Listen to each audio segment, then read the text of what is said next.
கர்த்தருக்குள் பிரியமானவர்களே, மே 1 இன்றைய பணித்துளிகளின் தலைப்பானது காலத்தை பிரயோஜனப்படுத்து. வசனம் எபேசியர் 5வது அதிகாரம் 16வது வசனம். நாட்கள் பொல்லாதவைகளானதால் காலத்தை பிரயோஜனப்படுத்திக் கொள்ளுங்கள். ஒரு மேஃப்ளை எனப்படும் பூச்சி வெறும் 24 மணி நேரம்தான் உயிர் வாழும். ஒரு குதிரை சுமார் 40 ஆண்டுகள் வாழும். ஆர்க்டிக் பஹோட்சுரா 100 ஆண்டுகளுக்கும் மேலாக வாழும். மனிதர்களாகிய நாம் பொதுவாக 70 முதல் 80 ஆண்டுகள் வரை வாழ்கிறோம்.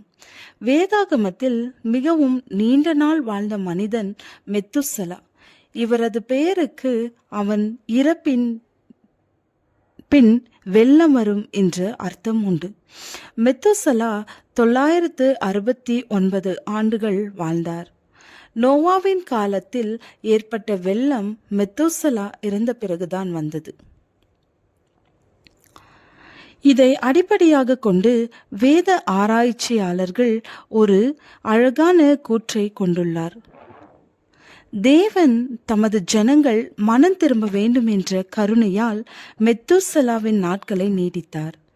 தேவன் பாவத்தை பார்த்தாலும் மனிதர்கள் பாவத்திலிருந்து திரும்ப காத்திருந்தார். ஒவ்வொன்றிற்கும் ஒவ்வொரு காலம் உண்டு. வானத்தில் கீழே இருக்கிற ஒவ்வொரு காரியத்துக்கும் ஒவ்வொரு சமயம் உண்டு.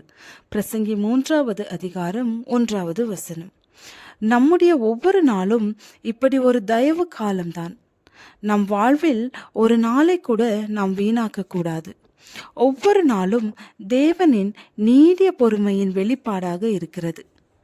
தேவன் தம்முடைய 2ஆம் வருகையை தாமதப்படுத்துவதற்கான காரணம் நாம் மனம் திரும்ப வேண்டும் என்பதற்காகவே. ஒவ்வொரு நாளும் பாவத்திலிருந்து விலகி தேவனோடு ஒருமித்த வாழ்வை நோக்கி செல்லும் ஒரு வாய்ப்பு. கற்பனையை கை கொள்ளுகிறவன் ஒரு தீங்கையும் அறியான். ஞானியின் இருதயம் காலத்தையும் நியாயத்தையும் அறியும். பிரசங்கி 8வது அதிகாரம் 5வது வசனம். இந்த உலகில் வாழும் உயிரினங்களின் ஆயுட்காலம் பெரிதும் மாறுபாடுகிறது.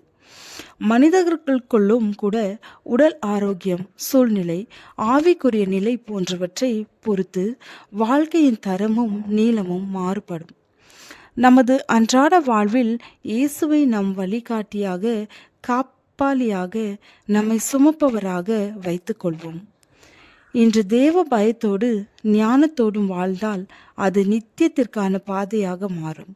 அதனால் நாம் யாராக இருந்தாலும், எவ்வளவு வயதானவர்களாக இருந்தாலும், பவுல் சொல்வது போல் காலத்தை பிரயோஜனப்படுத்திக் கொள்ளுவோம். ஜெபம். பிதாவே, நாங்கள் ஒவ்வொரு நாளையும் ஞானமாக பயன்படுத்த உதவி செய்யும். ஆமென்.